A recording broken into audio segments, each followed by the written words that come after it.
presentation today is on the selection and development of optimal crushing technology in iron ore circuits. I represent a company called IMS Engineering. We're based in Johannesburg, South Africa. We're actually just up the road from Multotec offices on 10 Derrick Road.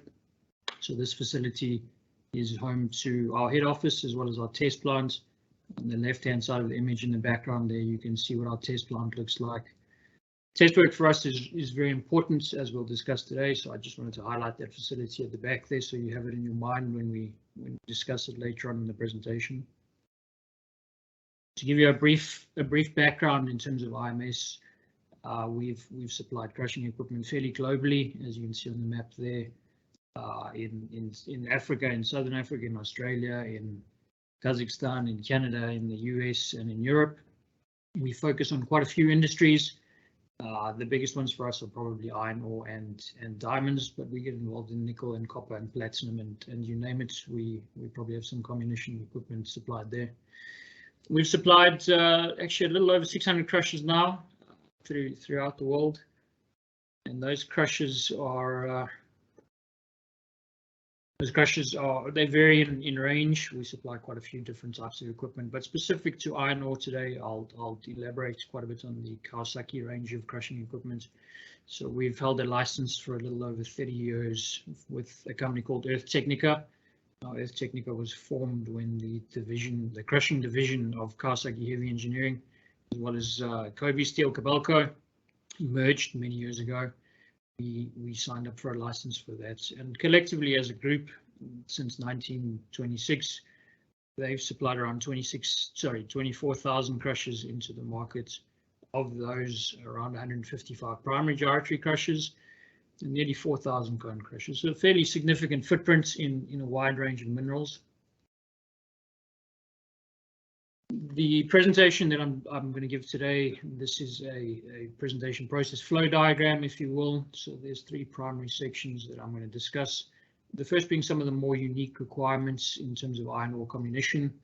We'll then talk about test work, as I mentioned, really critical for us. And finally, we'll talk about crusher parameters that we vary to suit the outcome. So we look at the unique requirements, we look at the outcomes of the test work, and we then figure out how to optimize the crusher to suit both of those conditions. So to start with, let's take a look at the unique requirements for iron ore comminution. So this is further split up into 5 primary sections. We'll handle each one separately. The first one being the lump to fine ratio requirements. Secondly, we'll touch on material strength. We'll talk about OPEX. We'll talk about the abrasiveness of iron ore, which is very relevant to today's discussion. And then we'll talk about the number of crushing stages in a typical comminution iron ore plant. So to start with, let's take a look at the lump to fine ratio. As John alluded to, lump ore is somewhat a premium product, so ultimately every operation would aim to maximize the production of lump ore if they can. Lump ore, it may vary in terms of its exact definition, but typically around -25 plus 8 millimeter material. So you want to avoid the production of -8. You want to avoid the production of fine material. If you have a look at the Rosen-Ramler curve on the right-hand side there, you can see the green line is a crusher that we supplied optimized for iron ore, and the red line is a typical competitor crusher product curve. We can change the properties, we can change the design of the crusher in such a way that we can change the geometry of that curve. We can change the curve profile to minimize the production of -8. So in this specific test, we generated around 15% -8. The competitive crushers would generate close to 35% -8 in this instance. And that's done through a number of different ways.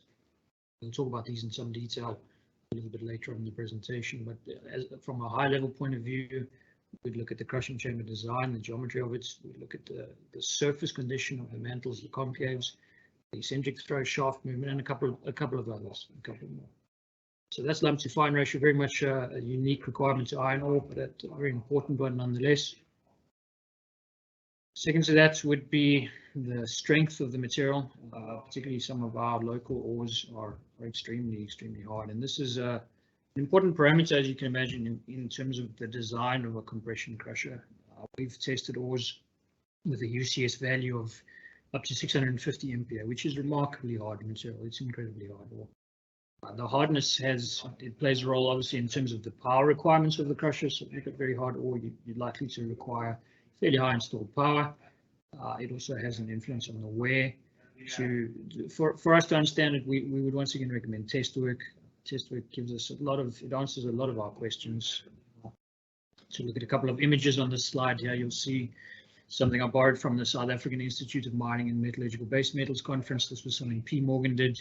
He had witnessed some test work that we did with him in Kawasaki at ETCL in Japan. This was a nickel project, not iron ore, but I thought it's a nice way to highlight the hardness of the ores that we typically treat. That rock sample on the hydraulic press there required 47 metric tons to crush, to fracture. This is interesting. It's in the top 10 hardest ores ever tested by the JK Tech drop weight test. Extremely hard ore, and we supplied a primary crusher, a KG15026, to this application. It ran very, very successfully. So hard ores are certainly something we're quite familiar with. The picture in the middle is at the Japanese test plant in ETCL. We're doing some iron ore test work there. On the right-hand side is a video that I think will help illustrate the hardness of the ores. You can see this is in the Northern Cape, one of our primary gyratory crushers running. Let's see if I see sparks getting the high iron ore content, and again, just to give you a pretty good feel for how it's should be, you hear the sound on that end was in crushing action. All right, moving on from material strength, we take a look at OPEX. OPEX, as with every operation globally, is a key driver in terms of the decisions that get made. In iron ore with extremely high wear rates, depending on the ore body, it obviously plays an important role. It's affected by a couple of things, as we mentioned, material abrasiveness, how much life you can get out of the various comminution, equipment, components, costs associated with maintenance and labor. If you have abrasive ores, you naturally need to do more maintenance work, more liner changes, and so on. So there's obviously costs involved in that, and costs involved with plant downtime. Every time you take that plant offline, you're losing money, so there's a significant impact on OPEX there. If you look at the two images for interest sake on the right-hand side, that's a inlet chamber of a primary gyratory crusher, just to give you a feel for the size. So that's the spider. You can see someone working on it there. And on the bottom there, you can see a bottom frame being transported to site, as well as a lower top frame, just to give you a feel for the equipment scale. So if we move on from OPEX, we move to material abrasiveness. Dominant factor in terms of line life, of course, the more abrasive the material, the shorter your line life is likely to be. And this is something that's through test work we really aim to understand. We need to understand how abrasive is the material, what sort of wear rates are we going to get. We conduct, as we'll talk about a little bit later on, a fairly clever wear test that replicates compression crushing very, very well. And using that information, we can scale up to the full-scale application wear rate. So we have in some instances even been able to guarantee with a consistent ore body what the life of liners would be, and that's very important information for us to get. In addition to understanding what the wear rate is likely to be, or what the abrasiveness of the material is, we use that information in terms of the crushing design. So we need to change the crushing chamber profile. We may need to change the crushing member material in order to suit the abrasive ore. In addition to that, we should take a close look at plant design. So plant design has a big role in terms of achievable wear life, as I'm sure you can imagine. If you feed not so much on a primary crusher, but if you feed more a secondary gyratory or a cone crusher unevenly, so if you have feed segregated to one side, you may pick up a sort of an oval wear profile, which can result in very inefficient use of the crushing chamber, of the crushing members, and perhaps premature replacement. Then, in addition to that, because frequent liner changes are often part of a high abrasive operation, we develop a lot of specialized tooling. So if you have a look at the image on the right-hand side, that's a concave being installed in a primary gyratory. We develop a lot of these tools to speed up the change process, to minimize downtime and so on. Work from right to left, the crushing chamber in the middle.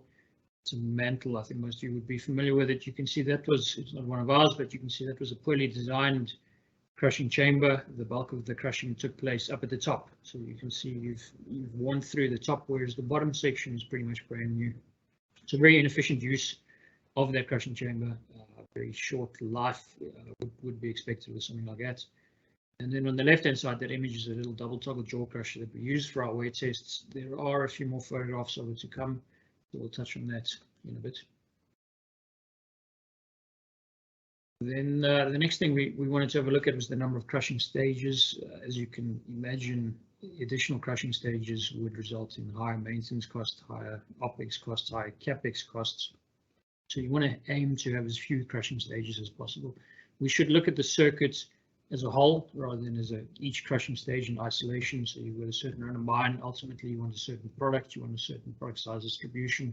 So it's very important to consider it as a crushing system rather than as unique crushing stages. As I mentioned, it does have a fairly significant implication on costs. Some of the historical plants, there were limitations in terms of the installed power the crushers could take, the physical strength of the crushers.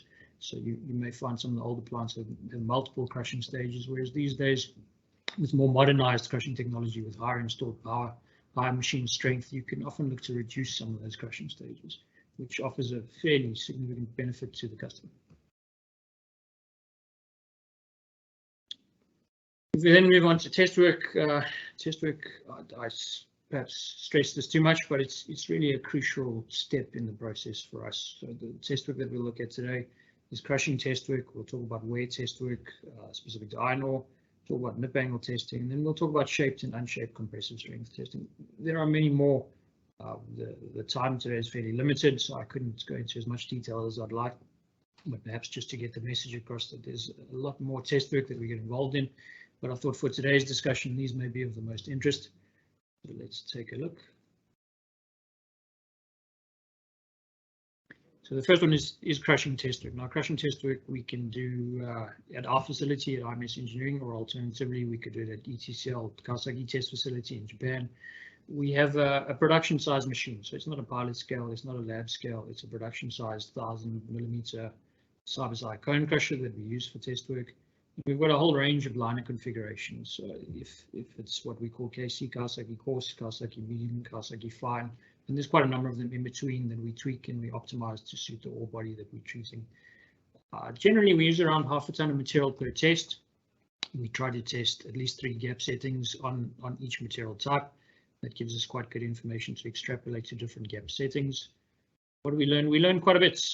Kilowatt hours per ton, of course, the work index, the energy requirements of the material in order to reduce its size. We learn the likely set under, which is sort of a breakage property of the material. Set under is the amount of material produced smaller than the gap setting. Tons per hour throughput, of course, we learn that. As well as a couple of other interesting factors like the shape, the final product shape. We'll talk about product shape in a moment or two. But it's extremely useful for us to run tests through a full production size machine.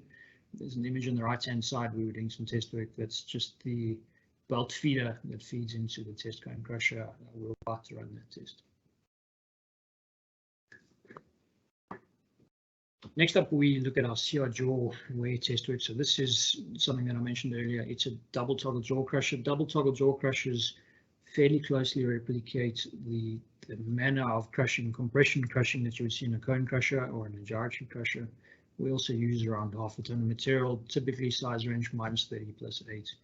What we get out of it is we learn a unitless CR value. So we get a scale of 1 to 10. We can rank the material's abrasiveness. We can also use that to scale up to the final plant. So you know the P80 and the F80 of the little CR jaw crusher, and we can scale it up to the full scale application, bearing in mind any changes in work index due to material size change. Very useful information for us.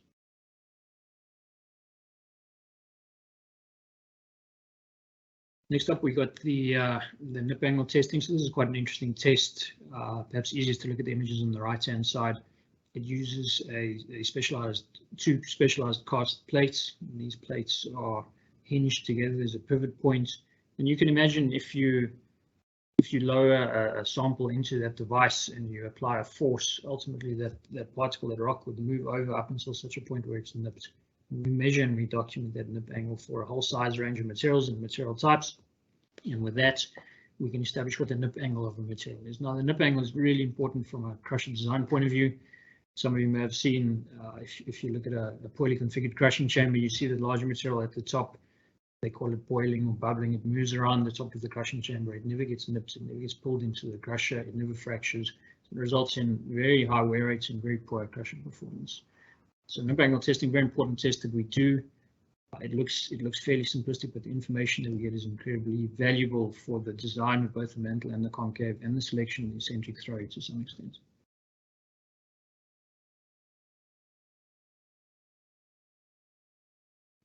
Shapes and unshaped compressive strengths. I think the majority of the audience is probably fairly familiar with the shaped UCS tests. At least we do that as well on drill core sample. But we also use rocks in the natural as found condition, and that gives us a pretty good feel for the number of breakage planes in the particle, how friable the material is. We measure not only the UCS, not only the force required to fracture that material, but we also measure what we call the PD, so the percentage deformation to crush. And that gives us an indication almost of the sponginess of the material. How much do you need to compress it? How much do you need to deform it by prior to fracture? And that's very, very useful information in terms of crusher selection and crusher design.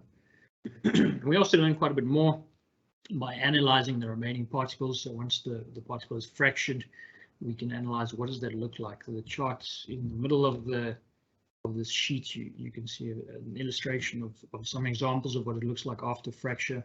From this, we can figure out a lot of the material properties and characteristics, and it'll give us a good idea in terms of how the material will behave within a crusher. So useful information predominantly for crusher design as a whole, as well as the selection of the installed power and so on. All right, then the final subsection of the presentation today would be what do we do with this information? We understand the requirements that are unique to iron ore.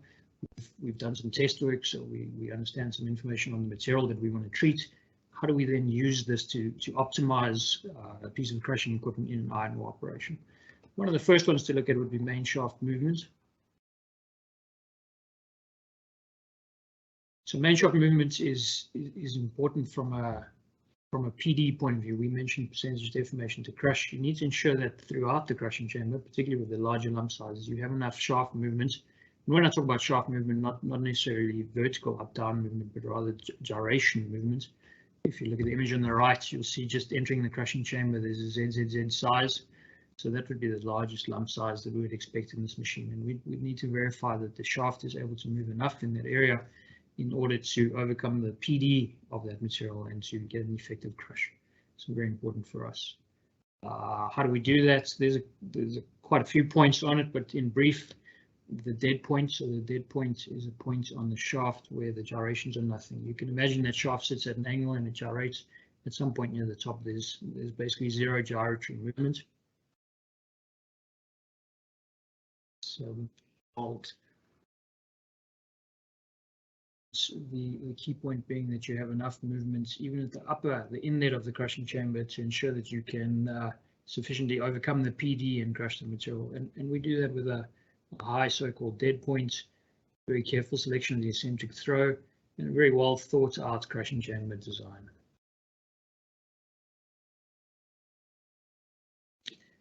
Next up, we'll talk about crushing chamber design. So this is also a crucial one, particularly in terms of not only crusher performance, trying to optimize the performance that you get out of the crusher, but also in terms of maximizing line of life. So there are a few considerations that you need to think about when you do crushing chamber design. The first is obviously inlet size. You need to get the expected feed size into the crushing chamber. You need to operate at a certain gap setting, which will obviously influence downstream performance. And you limit it in terms of the height of the crushing chamber. So a well-designed crushing chamber ensures that you have the right amount of deformation, the right amount of shaft movement throughout the chamber. It encourages even wear throughout the mantle and the concave, and it maintains its profile throughout line of life. A poorly designed chamber may work reasonably well initially, but a few weeks in, you'll notice performance drops off, and ultimately you get very poor performance towards the end of line of life. So if you put enough thought into it, you can overcome that problem. Particularly, it could be a problem in primary crushers where, as it wears, you battle to maintain the open side setting of the crusher. So if we look at, excuse me, look at some of the images on the right, you can see there how we calculate or at least how we illustrate the distribution of crushing within a crushing chamber from top to bottom, ensuring even wear. And then in the middle is quite a unique comparison we did between one of our current crushers and a crusher that we replaced ultimately. Here we were looking at flakiness index, so we could change the crusher design to minimize the flakiness of the material. We ended up with a flakiness index of about 5% compared to a flakiness index of 15% of the original crusher. Flakiness is important. It can affect DMS performance. It can result in material degradation during transport, so you may generate fines during transport. So the more cubical the material is, the more cubical a crusher product is, the better the ultimate product is. So how do we do this? Smart design in terms of chamber nipping ability. The crusher speed certainly plays a role, and a detailed study using the test work breakage data that we've gathered. That's crushing chamber design. In a similar fashion to that, we also look at the liner surface configuration. So why is this important? It improves set in. Set in, as we mentioned, is the scale and measurement that we use to determine the quality of the product, the size of the product. We can change the surface configuration to suit certain requirements of the customer's process or of the material itself. We can use it to encourage localized wear. For example, if you want to keep a crusher inlet open, you may add grooves, cast-in grooves or machine grooves in that inlet that encourages it to wear a little bit faster in that area. A couple of other things that we do, we use cast-in inserts. So these inserts also wear at a different rate compared to the parent material of the liner. So you can create some interesting geometries there, and you can change the geometries of those on the mantle and the concave relative to one another. So image on the right is quite a handy one for me. On the very top right, you can see pure compression, which is what most people would associate typical cone or gyratory crushing with. But if we add grooves, if we add inserts, you can introduce bending as well as shear forces into that material, and that gives you a significantly better crush. And it offers many benefits in iron ore and diamonds, depending on the unique requirements of the material. Next up, if we look at design for high wear, so wear, as we mentioned, huge implications on optics of the plant itself. From a crusher point of view, the things you need to have a look at is trying to, particularly in primary applications, trying to maximize main shaft travel as far as possible. What tends to happen in primary crushers is as the liners wear, I mentioned it previously, you can't maintain that open side setting, and that has big implications on downstream equipment. They may not be able to accept the product of that primary crusher.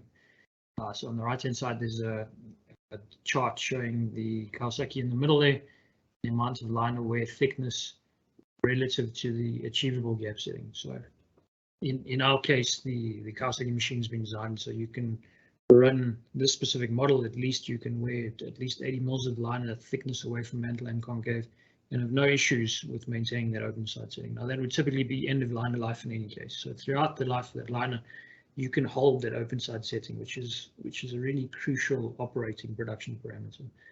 Some of the historical crushers we've compared against, very quickly after installation, you get a drift in that open side setting and you can't close it up. So that's really from a crusher design point of view in terms of a high wear. Also, as I mentioned, custom tooling to reduce change-out times. That becomes quite important when you're doing frequent change-outs. You can reduce that time. You can get back in production quite a bit quicker.